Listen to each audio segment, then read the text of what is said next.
নমস্কার বন্ধুরা, আমি পারমিতাস লাইফস্টাইলে সকলকে জানাই স্বাগত। আজ চলে গিয়েছিলাম কলকাতা থেকে মাত্র 1 ঘন্টা দূরেই হাওড়ার উলুবেড়িয়ার এই ঐতিহাসিক মন্দিরে। এখানের ইতিহাস আর লোক সংস্কৃত কি অবিশ্বাস্য মিল। এখন চলছে উলুবেড়িয়ার রাসমেলা। উলুবেড়িয়ার এই রাসমেলা আসলে মেলার থেকেও বেশি কিছু, একটা টাইম মেশিন যা আমাদের একেবারে ঐতিহ্যের গভীরে নিয়ে যায়। স্থানীয়দের কাছে এটা শুধু একটা উৎসব নয়, একটা ভালোবাসা আর বিশ্বাসের গল্প। এই মেলা শুরু হয় উলুবেড়িয়ার প্রাচীন রাস মন্দিরের পুজো দিয়ে। একবার ভাবুন তো, কত প্রজন্মের স্মৃতি জড়িয়ে আছে এই মাটির সাথে। নদীর পাড়েই রাখা ছিল অনেক নৌকা দেখে কি নিজেকে আটকানো যায়? তাই আমরাও উঠে পড়লাম। আর নৌকা থেকে চারপাশের ভিউটা কত সুন্দর তোমরা দেখো।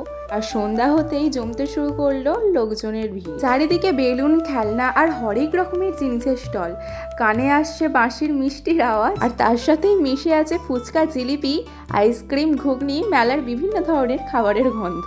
এটাই মেলার আসল ম্যাজিক, যা শহরের দূষণকে ভুলিয়ে দেয়। আমরাও অনেকদিন পরেই এই উলুবেড়িয়াতে আসি, এসে দেখি অনেক কিছুই বদলে গেছে, উন্নত হয়েছে অনেক কিছু। মন্দিরের আলো, চারপাশের লাইটিং সবকিছু নিয়ে যেন পরিবেশটাকে আরো আকর্ষণীয় আর সুন্দর করে তুলেছিল। চলো রাসমেলার কিছু দৃশ্য তোমাদের সাথে শেয়ার করি।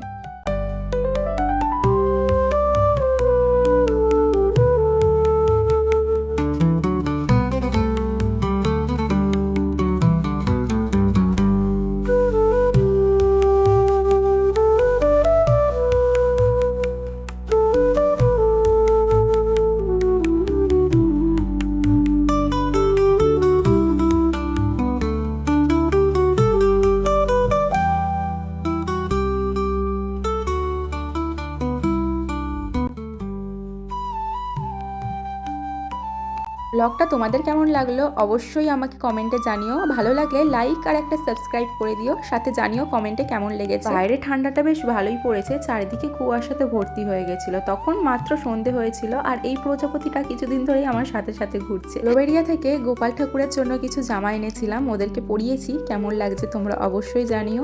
আজকের জন্য ভিডিওটা এতটুকুই, দেখা হচ্ছে নেক্সট কোনো ভিডিওতে।